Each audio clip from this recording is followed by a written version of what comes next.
podcast, de modo geral. Olá, vocês do futuro. Está começando mais um podcast de modo geral, edição 62. Hoje com um convidado mais do que especial, Márcio Chagas.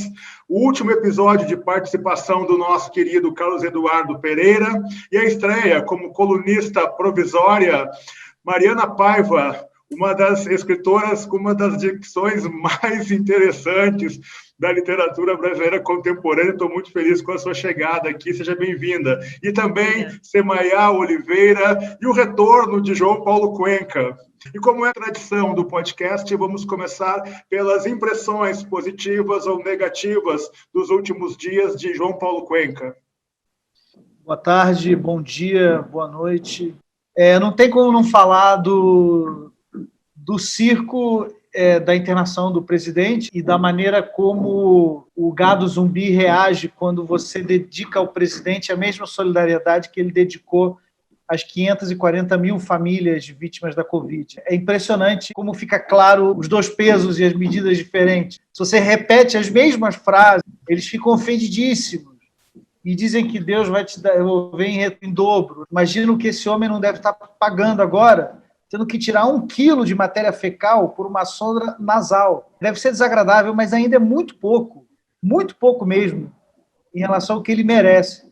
Não vou dizer que não soltarei fogos, se a gente receber essa boa notícia, mas eu gostaria mesmo que esse homem sobrevivesse e fosse punido pelos seus crimes e morresse muito velho mesmo, na prisão. Como diria o Primo Levi, que tenha 5.000 noites insones. Semaia Oliveira. Numa das lives do Bolsonaro, aquela fatídica live de quinta-feira, se eu não me engano, ele levou um bolsonarista que ele insultou alguns meses atrás, dizendo que o cabelo Black Power do cara parecia um criador de piolhos e de baratas e que fez todo mundo rir, todo mundo riu, inclusive o próprio cara ria. E eu entrei no Instagram do cara hoje e estava escrito lá na definição do Instagram, né, todo mundo se define, estava lá Black Power do Bolsonaro. E aí eu fiquei pensando, que nível de ódio a gente chega a nós mesmos, né? E aí o Jones Manuel, que falou, inclusive, um estudioso, né, que falou que compraria fogos de artifício, acabou recebendo uma ofensa racista do Fria, se eu não me engano, né? Ele disse que ele tinha um bom banho. E aí eu acho que, completando o que o João Paulo Cuenca acabou de trazer, a gente vive esse banho de ódio racial histórico no nosso país. E eu não consigo sentir a menor piedade de Bolsonaro, assim, eu sinto muito, gente, eu sinto muito. Eu não consigo nem torcer que algo de ruim aconteça, porque eu realmente, quando eu olho para o Bolsonaro, eu sinto tanto ódio em volta dele, assim, eu sinto tanta negatividade que eu não tenho nem ideia do peso que é ser o Bolsonaro neste momento. Vamos ver aí quais serão as cenas dos próximos capítulos. Carlos Eduardo. O Frederico Wassef, para quem é de fora do Rio, não sei se compreende exatamente ou tem a mesma percepção que nós cariocas temos a respeito dos milicianos, do que é uma milícia, de qual é a tática, de como é que as coisas funcionam, para além daquilo que a gente vê no filme, na televisão e tal, que é o cara armado. Esse cara, esse advogado, que estava na semana passada num banheiro feminino, participando da CPI, ele não é parlamentar, não é senador, ele podia estar acompanhando aquela sessão de qualquer lugar, do celular, como eu estava em casa acompanhando e tal, mas ele estava lá presencialmente no dia do depoimento dos irmãos Miranda. O que esse cara estava fazendo lá? Ele estava ali meio que passando o recibo dizendo, olha só, gente, ou para quem está depondo aí, olha só quem está aqui. Esse cara que está aqui é meio que o advogado da máfia, aquele filme de máfia vagabundo, sabe? É do tipo, eu estou aqui, eu estou te jurando, você fala mesmo para você ver só, porque quem está ali é o tal do, é o advogado dos caras e tal. Enfim, isso me incomoda demais. Seja bem-vindo, Márcio Chagas.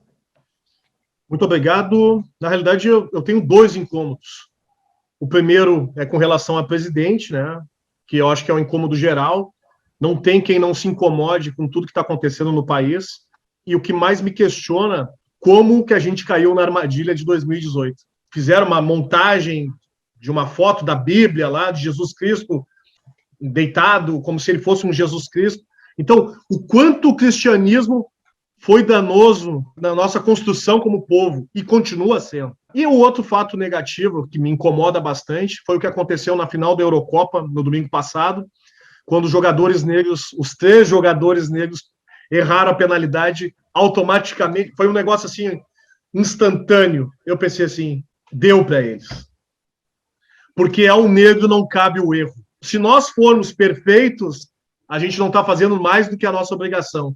Agora, se um errar, é o coletivo que é visto. Então, assim, é uma violência tremenda dos colonizadores que trouxeram isso por onde passaram, se perpetua no Brasil, inclusive esse discurso de cidadão de bem, ele vem dessa seara de quem está legitimado ou não a circular na sociedade, é como se fosse a necropolítica, né?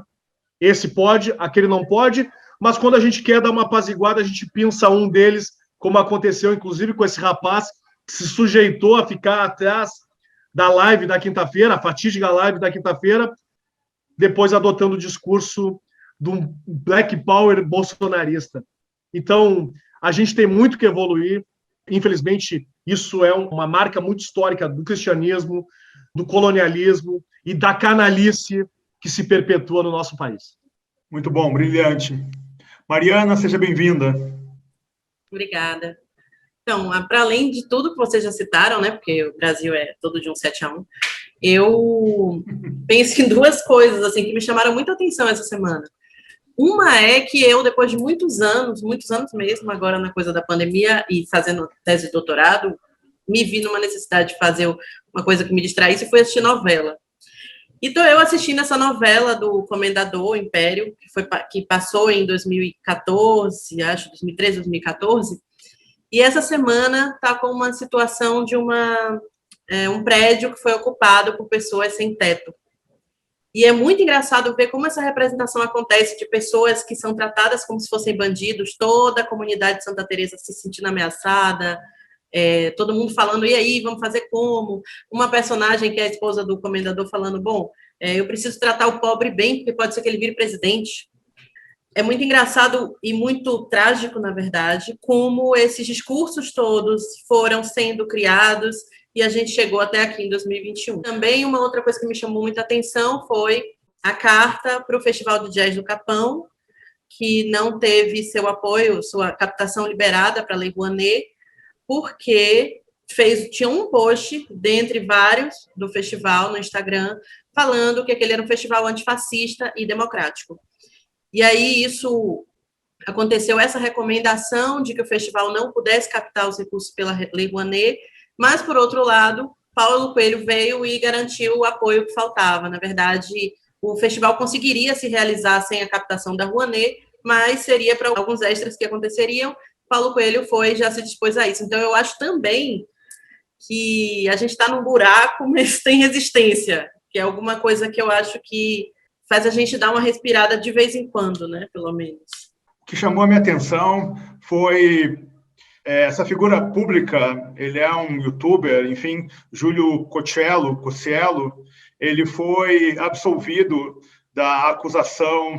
Ele é um youtuber e houve uma ação civil pública movida pelo Ministério Público de São Paulo contra ele por uma declaração racista, e ele que já acumulava uma série de manifestações racistas. Ele se disse no processo que ele não é branco, que ele é pardo, ele é negro e que ele está simplesmente na linha do humor. E a acusação do Ministério Público é bastante consistente, mas encontrou pela frente o juiz Caramuru Afonso Francisco, do Tribunal de Justiça de São Paulo, e ele absolveu o youtuber. E os argumentos são bem interessantes e eles mostram o quanto é complexo essa onda de leitura judicial desse racismo estrutural. Numa das matérias que saiu, tem o seguinte parágrafo, numa notícia que eu achei interessante, saiu no Extra, o parágrafo diz o seguinte: o juiz interpretou as mensagens apontando que poderiam ser contextos dúbios das piadas para alegar que o humorista zomba de estereótipos e não é racista. Quando Cocielo escreveu "gritei, vai macacada" pela janela e a vizinha negra bateu no portão de casa para me dar bronca, etc., não é? Isso o juiz apontou aqui que seria simplesmente o exercício dessa liberdade.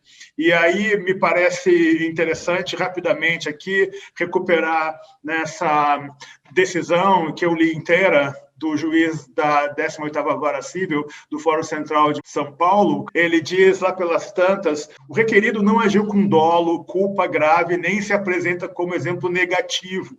Não é racista, nem jamais defendeu supremacia racial.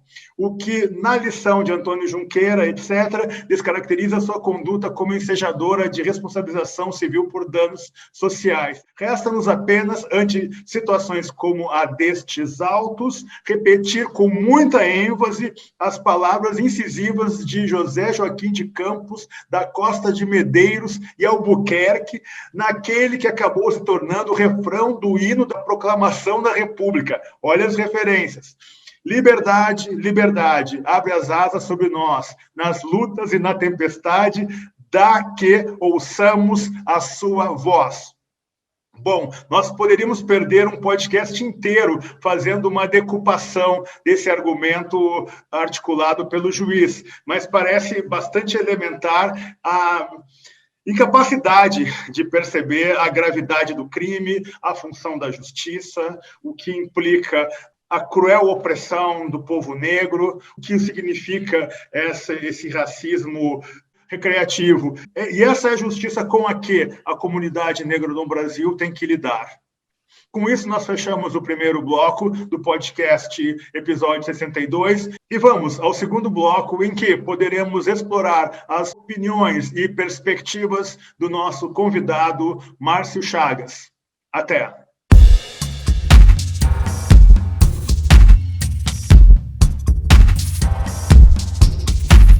Podcast, de modo geral.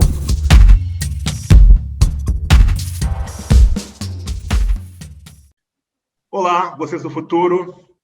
Retomando aqui o segundo bloco do podcast, de modo geral.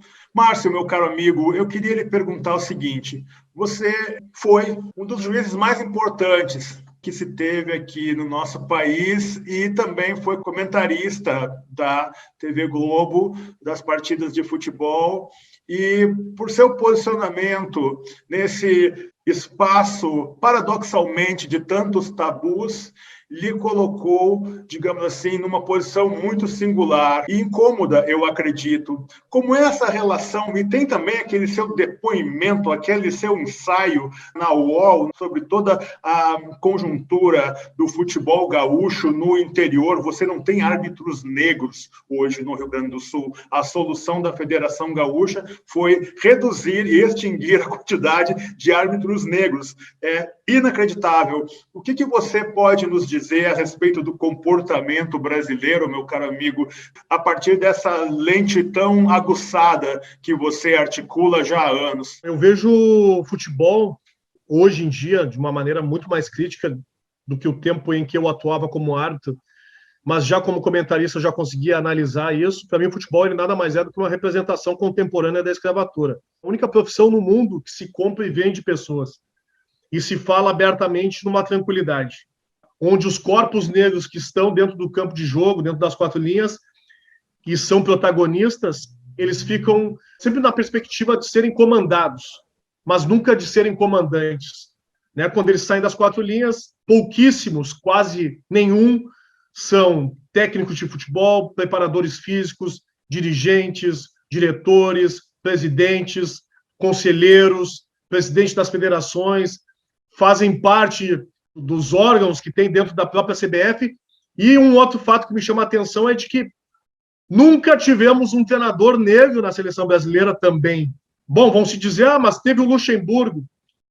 Não basta ser negro de cor se tu não for negro realmente com atitude. Então não adianta tu ter a melanina escura, mas tu não levantar essa bandeira defendendo a causa. O Sérgio Camargo é um exemplo vivo disso hoje, né? Se a gente for trazer para esse debate aqui, é um negro muito mais preto, retinto do que eu, mas é um negro que não se assume como tal. Ele faz exatamente o papel do Samuel L. Jackson no Django Livre, aquele negro que tem ódio por ser negro. E tem vários que são assim. Então, no futebol se tem essa velha máxima de que no combo do salário, por ser um salário alto, se aceita tudo. E essa criticidade ela começou a acontecer quando eu fui participar dessa modalidade, atuando como árbitro. E não foi um episódio só que aconteceu, foram vários episódios de racismo. Inclusive, quando eu comecei a apitar profissionalmente em 2004, e um membro da comissão de arbitragem da Federação Gaúcha de Futebol me convidou para ir até a casa dele para me fazer um plano de carreira junto com ele.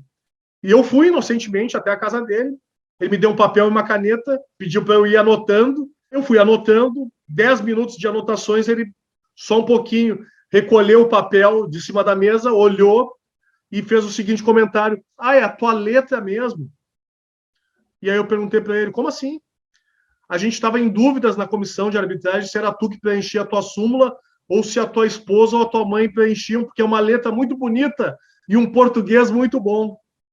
Então, o racismo, ele se desenha de várias maneiras. Não é um xingamento ao macaco, não é um xingamento negro disso, negro aquilo.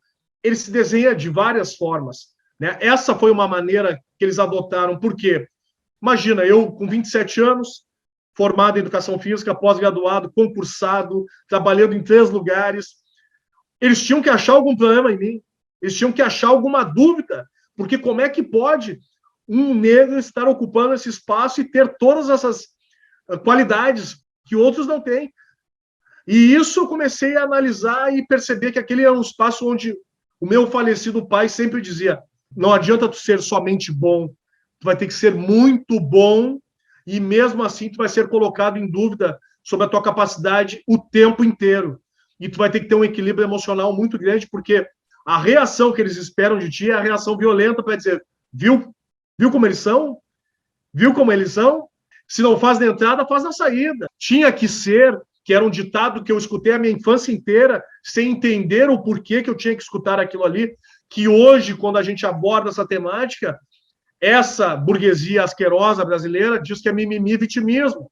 Só que ela é a que continua se manifestando dessa maneira até hoje, como se nada fosse assim violento, né, dessa maneira recreativa como a gente abordou no bloco anterior, né, o racismo recreativo que se desenha em todos os espaços.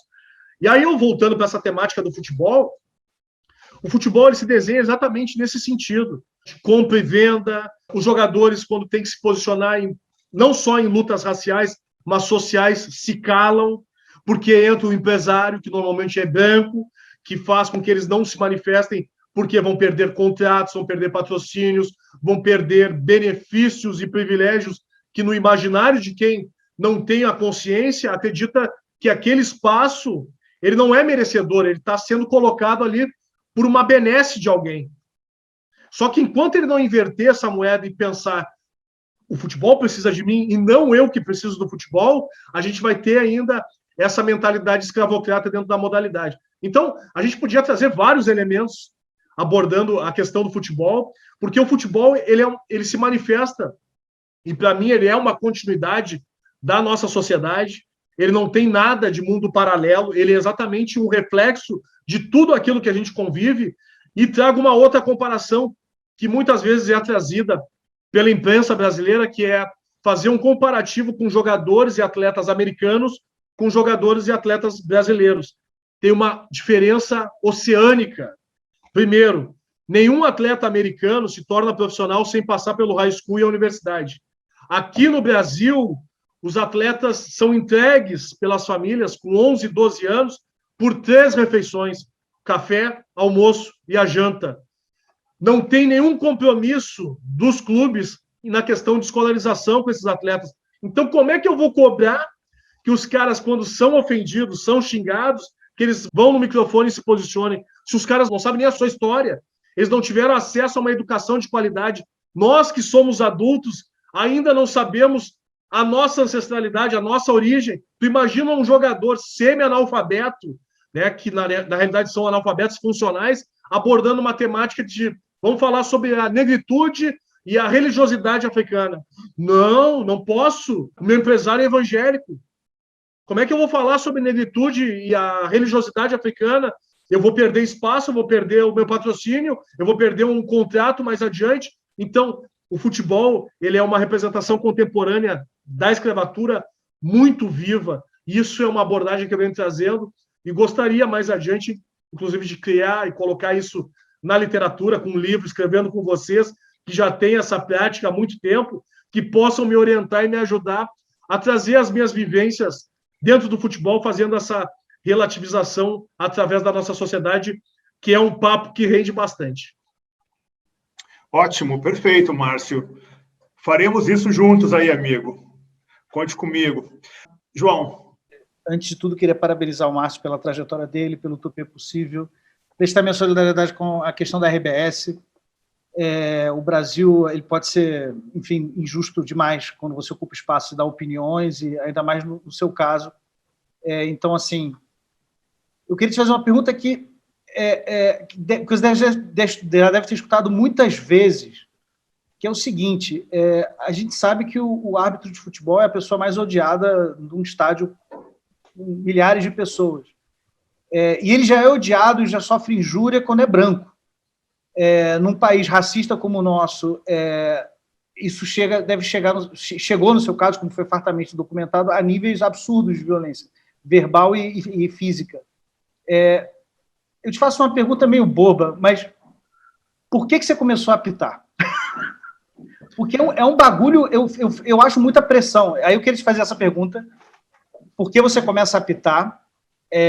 Já imaginando o tamanho, se você imaginava como é que é o tamanho desse problema.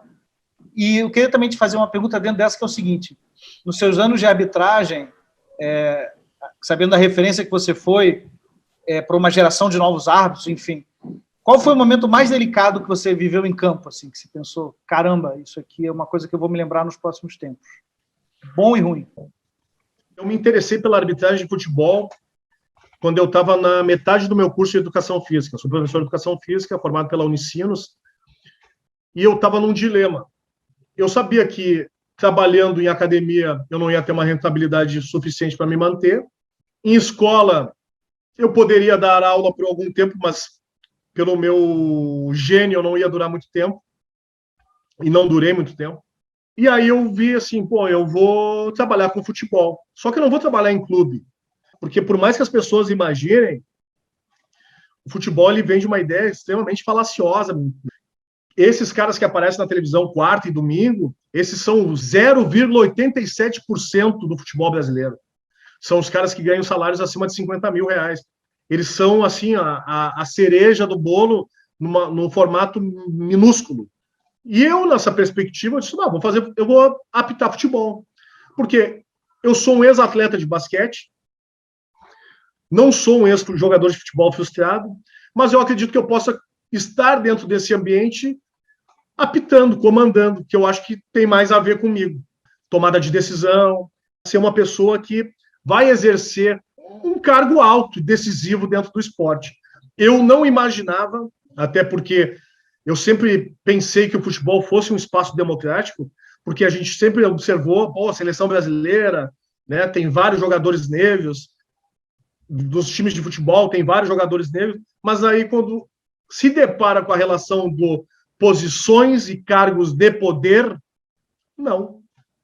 Então, quando eu entrei nesse espaço, eu percebi que os olhares começaram a ser diferentes.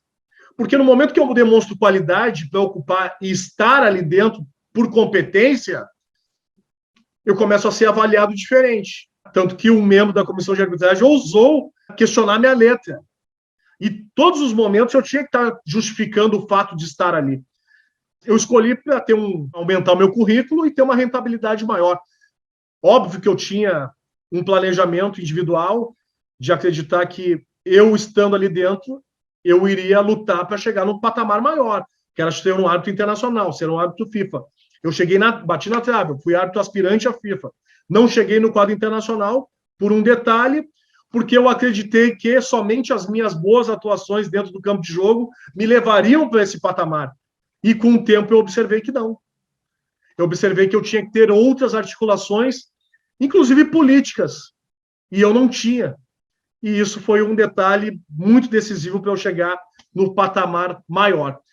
Com relação ao momento positivo e negativo, positivo foram os 10 anos que eu atuei como árbitro profissional no Rio Grande do Sul, e das 10 competições que eu participei, eu fui eleito melhor em 5.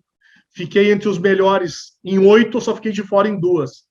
Então, todas as competições eu provava que aquele espaço realmente eu podia ocupar. E estava ocupando com propriedade e estava fazendo por merecer estar dentro daquele cenário.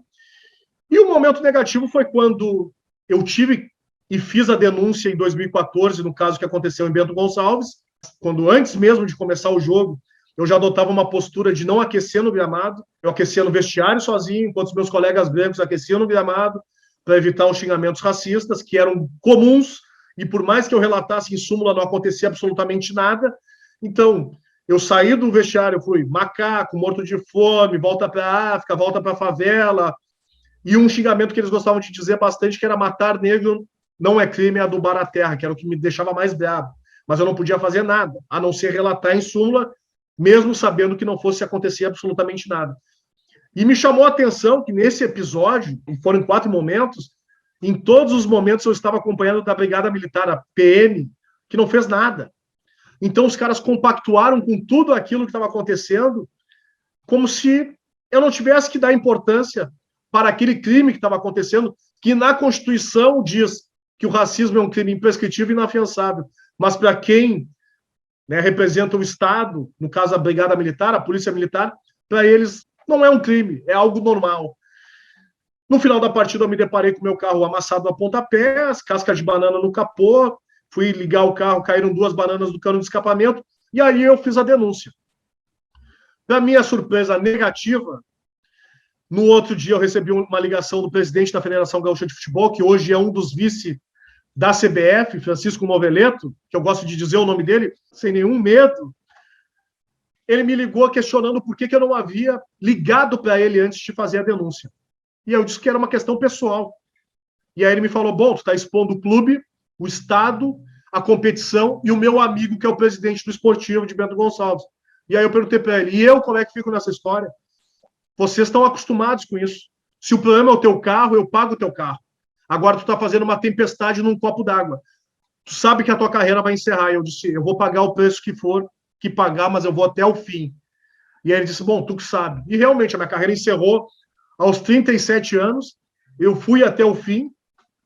Depois de 5 anos, em 2019, eu ganhei o processo. O valor que eu recebi foi de R$15 mil.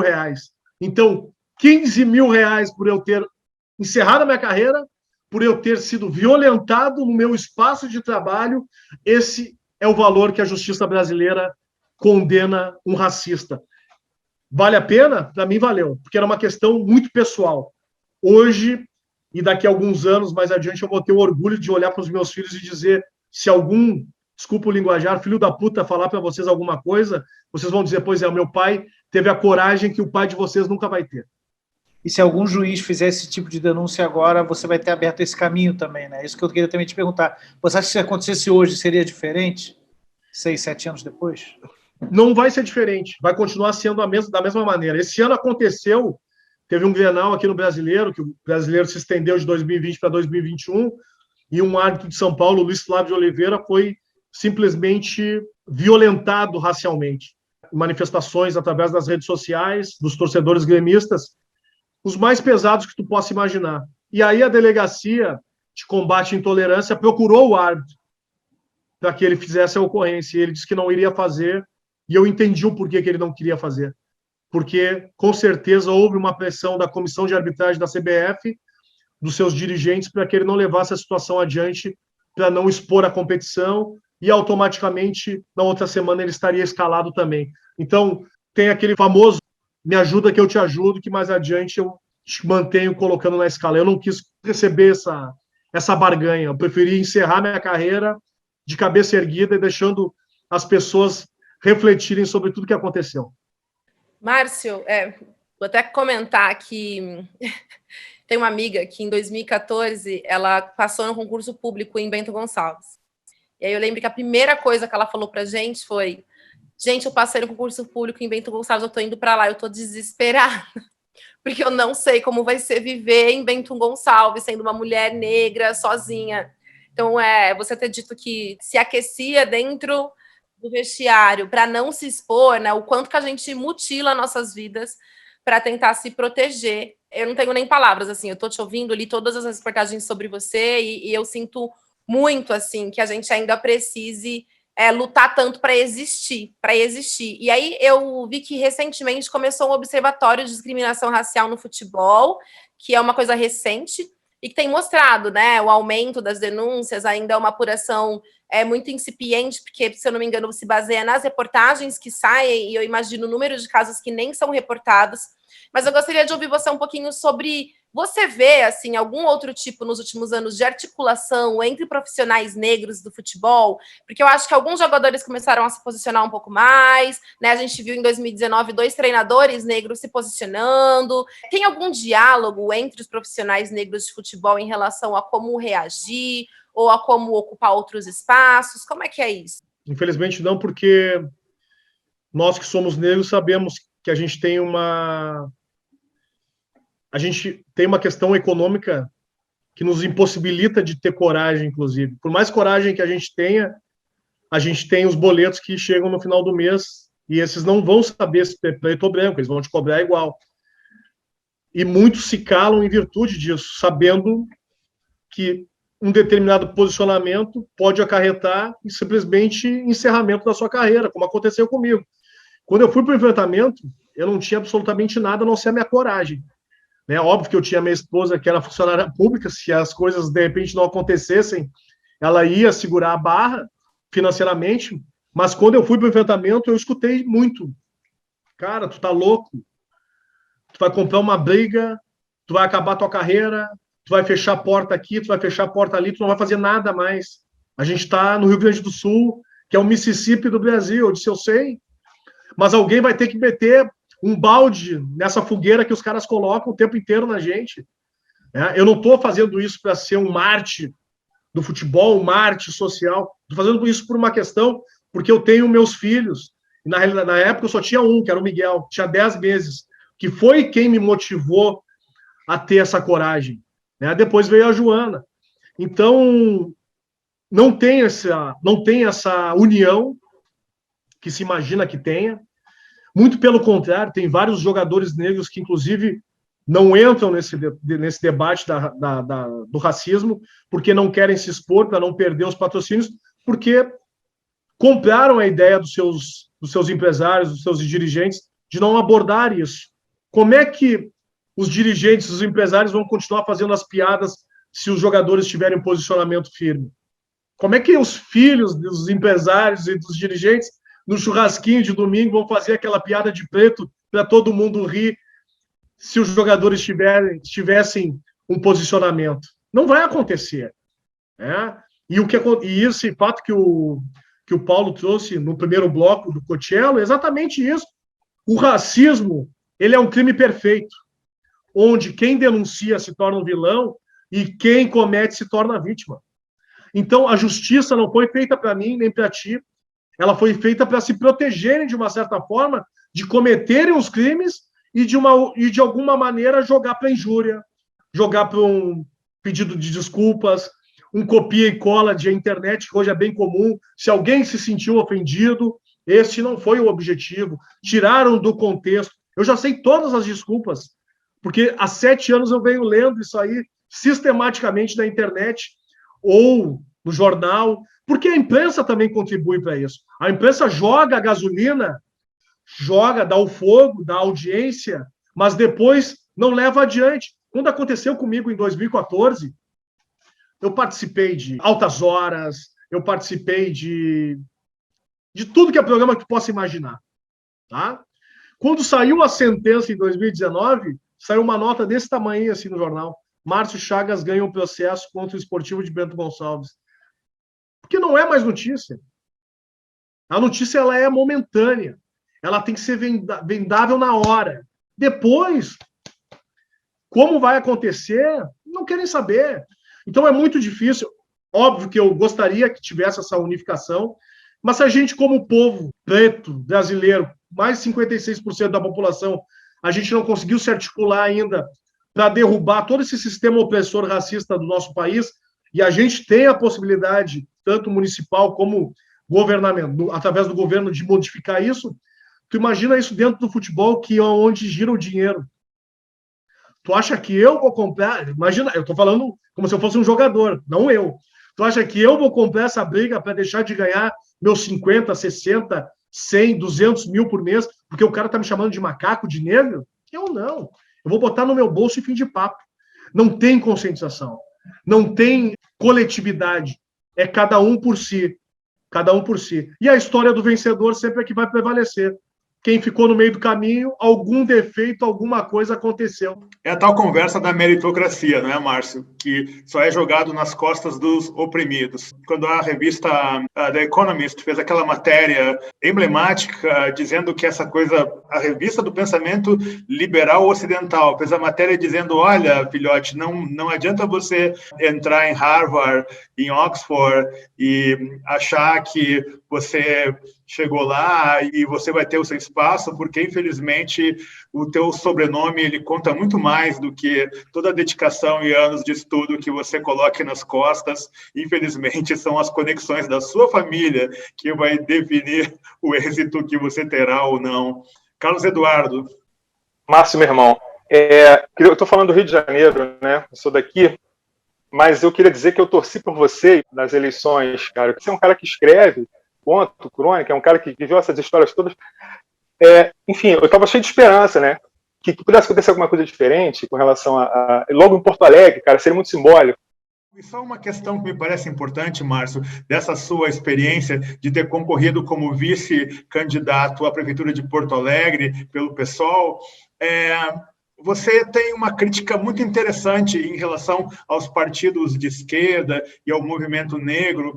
E dia desse eu acompanhei um debate muito interessante em que uma diplomata, uma embaixadora, apontava o quanto os melhores encaminhamentos do governo do ex-presidente Luiz Inácio Lula da Silva foram, muitos deles, decorrência direta da pressão do movimento negro. Inclusive escolhas econômicas, de política pública. E aí me caiu uma ficha, porque eu sempre falo isso, sabe, Márcio? E eu me dei conta que dos movimentos sociais, porque a distância e a parede é muito alta, né? O movimento negro foi talvez o único movimento que não baixou a guarda, não parou de pensar, não parou de criticar. Só que esse espaço dessa voz ele ecoa tão pouco, não é, que não se percebe isso. Mas quem milita sabe que as conquistas dependem muito dessa consistência de compreensão e pressão do movimento negro. Hoje, o partido que não se articular realmente com um grande número da população brasileira é de 56%, né, autodeclarada entre negros, pardos, mestiços, né, então cai num conto. É mais da metade da população do país. Eu acredito que ainda o lado esquerdo ele tem um compromisso maior com essas lutas raciais, LGBTQIA+. Eu vejo dessa forma. Houve, sim, durante os 14 anos que o PT assumiu a presidência, uma melhora significativa no nosso país com relação à possibilidade da negritude, inclusive, ingressar nas universidades, o que causou um alvoroço muito, muito grande, se questionando as políticas de cotas, né? Mas se a gente voltar no tempo, as políticas de cotas já aconteciam há muito tempo no Brasil. Inclusive, teve a política da lei do gado, não foi? Que foi de 68 a 85, que os filhos dos fazendeiros tinham acesso aos cursos de veterinária, agronomia e outros tantos. Mas quando se há a possibilidade de um ingresso da negritude dentro desses espaços da academia, vão dar espaço e a nossa narrativa vai começar a mudar. Que para mim é o grande medo dessa mudança no nosso país. Eu fico imaginando sempre, depois de todas as merdas que o Bolsonaro faz, eu sempre posto alguma coisa assim, e se o presidente fosse preto? O que a imprensa colocaria de manchete? Acho que eu não vou estar vivo para estar presente quando algum presidente negro assumir, né, aqui no Brasil. Eu gostaria, mas eu acho que eu não vou estar vivo. Mas se eu puder voltar numa outra reencarnação, eu quero estar presente para assistir. Porque eu acredito que no momento em que houver a mudança e mulheres ocupando esse espaço de poder, que negros ocupando esse espaço de poder, que trans ocupando esse espaço de poder, a gente vai ter uma representação real da nossa população ocupando os espaços de poder. E não uma burguesia que domina esse cenário da política desde o Brasil colonial, né, sempre tentando legislar o que é bom numa periferia, o que é bom num centro comunitário, o que é bom numa praça longe da sua casa. tem que legislar as pessoas que realmente fazem parte daquele contexto, né? Quando ano passado eu aceitei o convite, na realidade eu concorri com a Fernanda Melchiona, mas no segundo turno eu apoiei a Manuela, né? Porque em Porto Alegre a esquerda já teve um papel muito importante de modificar através do orçamento participativo, né? A cidade deu um salto de qualidade muito bom com os governos de esquerda, do PT, né? Infelizmente, essa mácula que se vendeu e se colocou em cima do PT foi o que impulsionou para que esse imbecil acabasse ganhando em 2018. Porque ele é o retrato fiel da burguesia brasileira. Um racista, um homofóbico, um cara que tem um fascínio o tempo inteiro por falos. É um cara que ele representa um moralismo falso e, quando é pressionado, inventa alguma situação para sair pela tangente, né? Que é o que está acontecendo agora com essa internação, como aconteceu em 2018. Que eu esteja errado, mas para mim foi toda uma jogada orquestrada para tirá-lo dos debates. Cara, é inconcebível o que tenha acontecido, o que aconteceu em 2018, sabe? E ainda com o rótulo de mito. Mito do quê? Mito do quê? É. E a participação na política dos negros, do movimento negro, que vem cada vez mais sendo resistente. Esses sim são resistentes, porque a luta ela é incessante, a luta ela é de décadas, e mesmo com todas essas lutas, a gente vê pouquíssimos negros ocupando esses espaços de poder. Quando a Fernanda me convidou para concorrer com ela em 2020, e a gente oficializou, e eu oficializei o sim, eu disse para ela o seguinte: eu vou concorrer contigo, mas eu não vou ser sombra de palanque, como normalmente acontece quando pego algum negro para concorrer na política. Eu vou estar junto contigo, do teu lado, o tempo inteiro. E foi o que aconteceu. Eu, em todas as propagandas políticas, se eram 16 segundos, era dividido. 10 dela, 5 para mim, ou 10 para mim, 5 dela, porque essa foi a combinação para eu aceitar. Porque eu não ia fazer parte de ser mais um. E tem uma frase da Sueli Carneiro que eu gosto de dizer bastante, que é: entre a direita e a esquerda, eu continuo sendo preto. E eu continuo sendo preto, independente do lado que eu for escolher, né? Óbvio que eu não vou para a direita. Eu prefiro ficar na esquerda, ou criando uma possibilidade de um partido de negros, como aconteceu nos Estados Unidos, a tentativa dos Panteras Negras, que eu sonho que um dia aconteça aqui no Brasil, que vai ser a grande virada de chave do nosso país, quando realmente quem representa o país ocupar os espaços de poder. Muito bom. Mariana? Você tocou na questão desse medo de tomada dos espaços, né? Enfim, em relação aos negros que aconteceu, principalmente em relação às academias, às universidades. Para mim, que sou acadêmica, isso é uma coisa muito cara, porque você vai vendo o quanto de mobilização é necessária para que as cotas elas aconteçam, elas existam e elas se efetivem mais ainda dentro das universidades. E muitas vezes não dá para ficar ali grudado só no espaço da academia, porque tem um mundo fora, né? A universidade ali, como o futebol, é um microcosmo desse mundo que acontece, como você sempre escreve, ali no vizinho, né? Que para perguntar uma coisa, que de repente você vira representante de uma situação de negritude, é o representante ali eleito pelo vizinho para lhe perguntar por que aquilo, que não entende o mundo.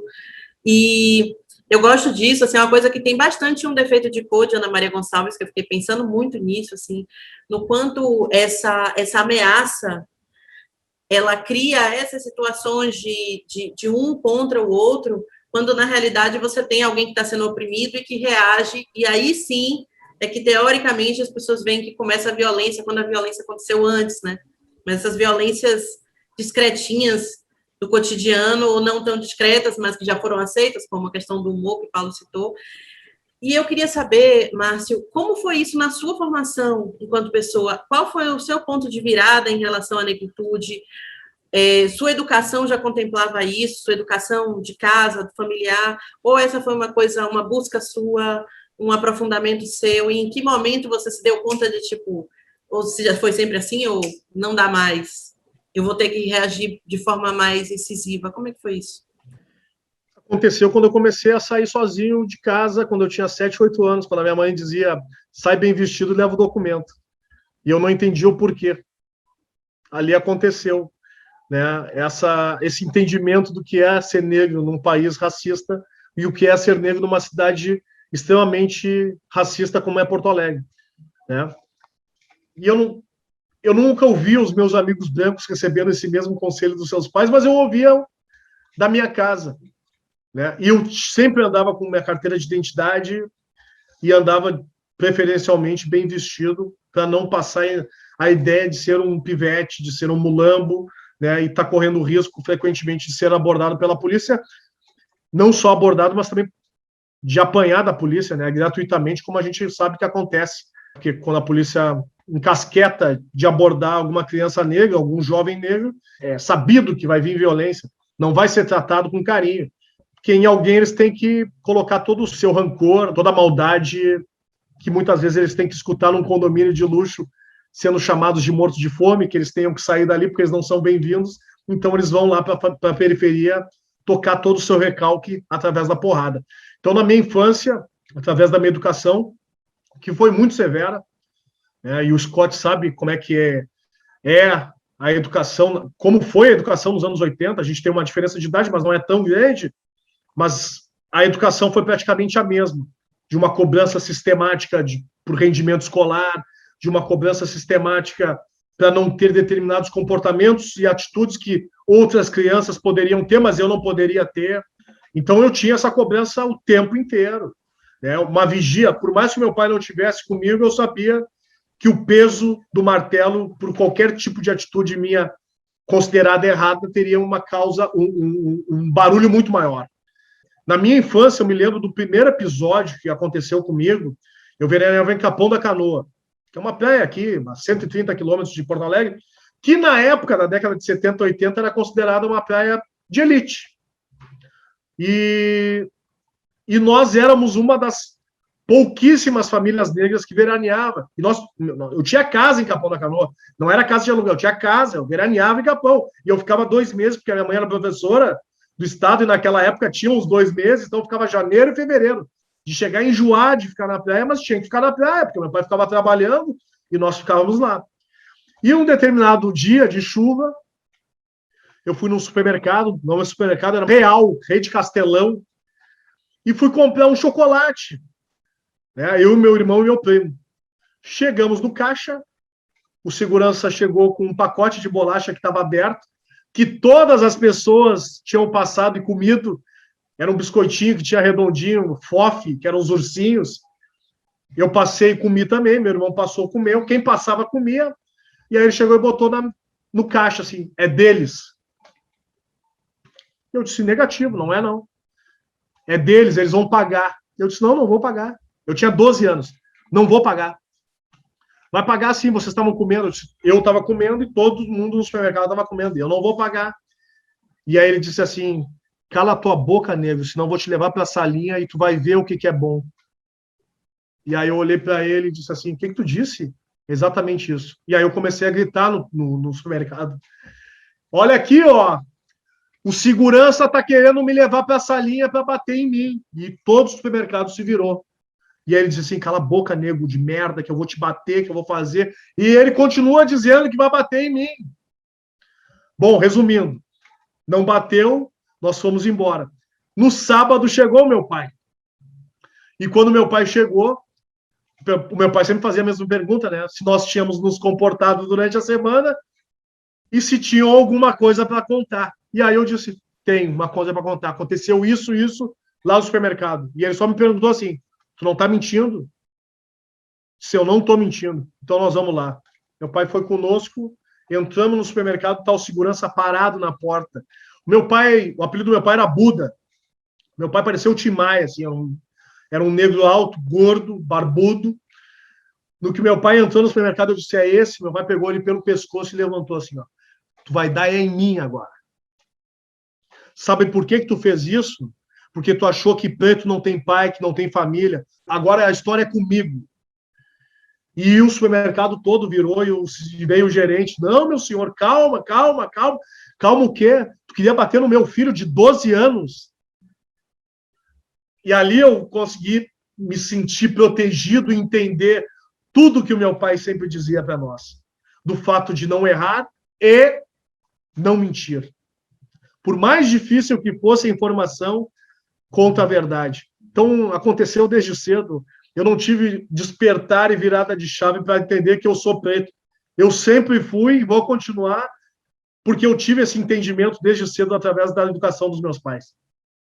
Com essa fala, nós fechamos o segundo bloco do podcast de modo geral e vamos ao terceiro bloco, em que pensamos pessoa ou situação que daria boa personagem de conto ou romance brasileiro contemporâneo.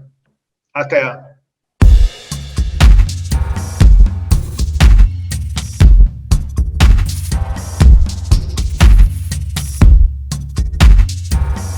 Podcast de modo geral. Estamos aqui no último bloco do podcast de modo geral e como Andréa Del Fuego está no interior e não conseguiu conexão para participar, hoje começamos pela Semaia Oliveira. Uau, que honra! Gente, hoje saiu uma notícia dizendo que a gente perdeu pelo menos 6 mil crianças negras no nosso país em 2020. E não sei, eu gostaria de ter como personagem uma dessas crianças, assim, mas conseguindo construir essa narrativa de vida, né, e de resistência. Eu acho que toda a conversa que a gente tem tido com o Márcio hoje, essa cena que o Márcio contou no bloco anterior, de como o pai dele o defendeu, me emociona muito, porque é isso que faz a gente ter coragem, né, na minha leitura. Eu falo isso no lugar de uma menina que teve pais do movimento negro também. Então, a importância de poder voltar para casa e ter o acolhimento ali, ter a proteção e ter esse sopro de coragem, sabe, faz com que a gente consiga ter coragem. Eu fico pensando nas crianças que morreram dentro das suas casas, né, dentro desse quilombo de coragem, que teve esses quilombos ultrapassados pela bala da polícia ou por outros tipos de violência. Então, eu fico pensando muito o quanto a gente perde e que daria 1000 personagens, mais de 1000, né? E livros e livros e livros de vidas que a gente perdeu e que possivelmente seriam vidas que fariam a gente sair desse buraco no futuro, sabe? A gente está perdendo a oportunidade de sair do buraco. Ótimo, muito bom. João? O meu personagem, eu acho que seria esse famigerado médico do Bolsonaro. Ele é uma figura interessante, ele sofreu uma queda de cavalo quando ele era criança, então ele tem metade da cara paralisada. E foi esse cara que é um oncologista, especialista em questões gastrointestinais, que viajou até Juiz de Fora para operar o Bolsonaro, e que continuou fazendo as operações. Ontem eu até escrevi isso no Twitter, depois apaguei, porque fiquei sem saco de lidar com o gado. Eu não acreditei nessa facada nunca, continuo não acreditando nela. Tampouco acredito que o que ele está passando é consequência dessa facada. Há uma teoria muito popular na internet que fala que, na verdade, o que ele tinha era câncer de intestino, né? O que ele tem. E tem imagens de pastores evangélicos rezando a barriga dele, porque ele estava doente do intestino, antes da facada. E semana passada, a Joyce Hasselman falou que se ele levasse uma facada, ele ganhava a eleição 2 semanas antes de levar a facada, né? Enfim, eu acho que a imprensa brasileira não está pronta para ter essa conversa, não quer começar essa conversa, e tampouco a Polícia Federal, o Ministério Público quer começar essa investigação. Como ninguém quer, eu faria uma ficção, entre muitas aspas, contando da facada, fakeada. Era isso. Muito bom. Carlos? O Rodrigo Casarim, é o jornalista, ele toca o Página 5.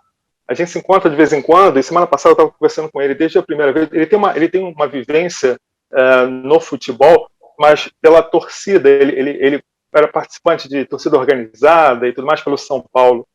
E uma vez ele estava me contando isso há um tempão atrás, eu olhei e fiquei ouvindo e falei, caramba, e por que você não escreveu isso ainda, né? Porque é uma perspectiva específica, né? Culturalmente, o futebol no Brasil ele tem essa importância toda, mas na literatura nem tão representado. Se você falar, sei lá, fugir do drible do Rodrigues, ou talvez Paraíso Bem Bacana, eu não sei se tem tantas referências em romance, né? no futebol. Então eu imaginava que ele pudesse dizer. Então, de vez em quando eu encho o saco dele e falo, cara, e aí, aquele livro já saiu? Ele, vou escrever. E o que eu pensei quando a gente ia conversar contigo, Márcia, é que você que pode fazer isso também, né? Olha que ponto específico, olha que olhar único, né? Que perspectiva que você tem, né? Você é um cara que tem essa experiência de árbitro no Rio Grande do Sul, negro, enfim, no interior. Olha que história, cara, que histórias que você conta. Essa história de escrever, que você contou, fica escrevendo aí, de repente, olha só, era você mesmo que escreveu a súmula. Isso aí é de um simbolismo que já dá para escrever um conto em cima só dessa história, sabe? Então, o meu personagem, meu velho, é você, e você vai escrever. Espero que você faça isso. Bom, além do Rodrigo, agora eu vou encher o seu saco. Sempre que a gente se encontrar, falar, aí, cara, saiu aquele romance, porque a gente está precisando ler isso, cara. É meio isso. Perfeito. Eu acho que todos nós, Márcio, aguardamos esse livro de narrativas da sua trajetória. Eu sei que é um processo complexo, mas eu tenho certeza que esse livro vai acontecer e outros depois dele. Mariana, minha cara amiga. Então, eu tenho pensado demais nessas notícias que a gente vê de pessoas entrando em fila da vacina para tomar vacina 3 vezes, ou aquele pessoal que tomou ali no estacionamento de uma empresa. Eu acho que eu gostaria muito de escrever na perspectiva da enfermeira que deu golpe nessas pessoas. O que ela escolheria para aplicar nessas pessoas? Como ela iria se divertir às custas disso, no cantinho? No quanto essas pessoas estariam esperando essa esperteza de passar à frente de um país inteiro e de se resolver antes, né? E alguns deles, inclusive, se gabaram publicamente disso. E o quanto essa mulher estaria dando alguma risadinha ali de nem mal sabem. E essas pessoas depois ficaram enlouquecidas, porque também não sabiam o que tinham tomado, e tomaram ali num lugar bem mambembe, de um jeito bem X. Então, eu gostaria muito de escrever na perspectiva dela. Eu acho que ela seria uma personagem bastante interessante, assim, para esse momento em que o pessoal toma 3 doses de vacina. Ótimo, muito bom. Márcio? Bom, é difícil escolher um personagem, sabe? Na perspectiva de algum personagem. Mas eu escolheria assim um bem emblemático do ano passado, que seria o George Floyd. A cena e a filmagem das pessoas no entorno dele era o que mais angustiava, sabe? Presenciar um homem com o joelho no pescoço, muito mais preocupados em filmar do que tomar uma atitude. E o que passava na cabeça daquele homem sendo asfixiado? A tentativa de pedir socorro para viver. Tipo assim, cara, me prende. Eu já tô algemado, não tô demonstrando mais resistência alguma. O porquê que eu vou ser asfixiado até a morte? Se eu não tô resistindo, eu não tô fazendo mais nada. Eu saí do meu carro, me rendi e vou ser morto. Né? E essa narrativa, ela rendeu, inclusive, um curta, que foi o Dois Estranhos, que, para mim, ele tem um impacto muito grande, porque remete todo o período, né, da minha adolescência, quando eu comecei a sair em Porto Alegre, e de vez em quando dormir na casa de algumas amigas, dos medos que eu tinha ao sair dos prédios, ser confundido com ladrão, ou daqui a pouco passar num corredor, pô, quem esse negro assaltou para estar saindo daqui? Todo aquele imaginário que passa com quem é preto numa situação de se colocar num lugar de um George Floyd ou daquele próprio personagem. Então, eu faria em relação ao Floyd, porque, para mim, ele é a virada de chave contemporânea dessa massificação e desse movimento da negritude contemporâneo, né? Já tinha sido na década de 60, 70, com os Black Powers, e hoje com Black Lives Matter, que para mim não é nada comercial, e sim um movimento necessário para as nossas lutas, cada vez mais no nosso cotidiano. Você sabe, Márcio, que 3 vezes aconteceu do meu irmão estar saindo de casa de manhã. Uma foi começo de noite, eu acho, e ele estava chegando. Enfim, eu não vou lembrar agora, mas porque nós morávamos numa casa muito boa, era um sobrado no Partenon, enfim, numa das poucas ruas mais de classe média do bairro, e exatamente isso, como é que esse cara negro está saindo de uma casa bacana, né? e parado em frente à sua própria casa, sabe? É maluco isso, mas aconteceu com meu irmão também na nossa própria casa. Isso enfim, são coisas com as quais você, enfim, te impactam, né?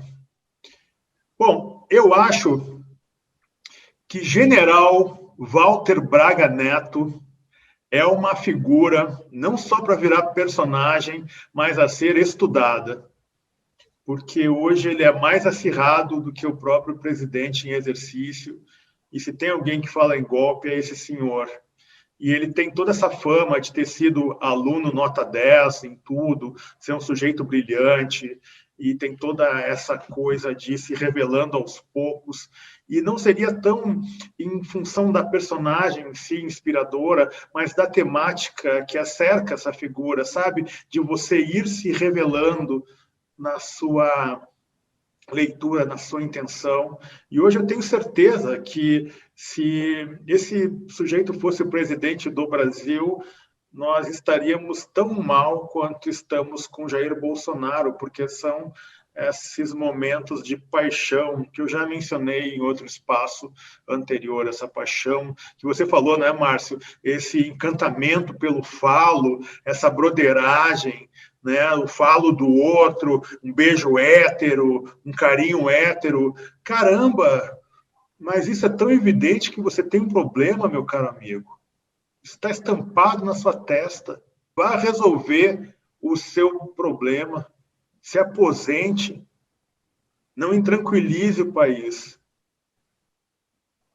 Com isso, nós fechamos esse episódio 62 do podcast.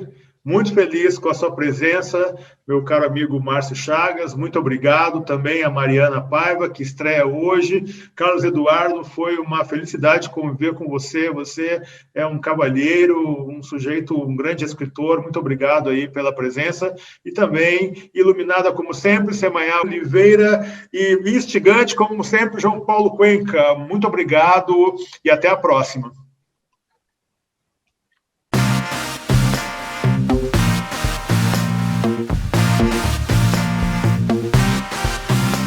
Podcast de modo geral.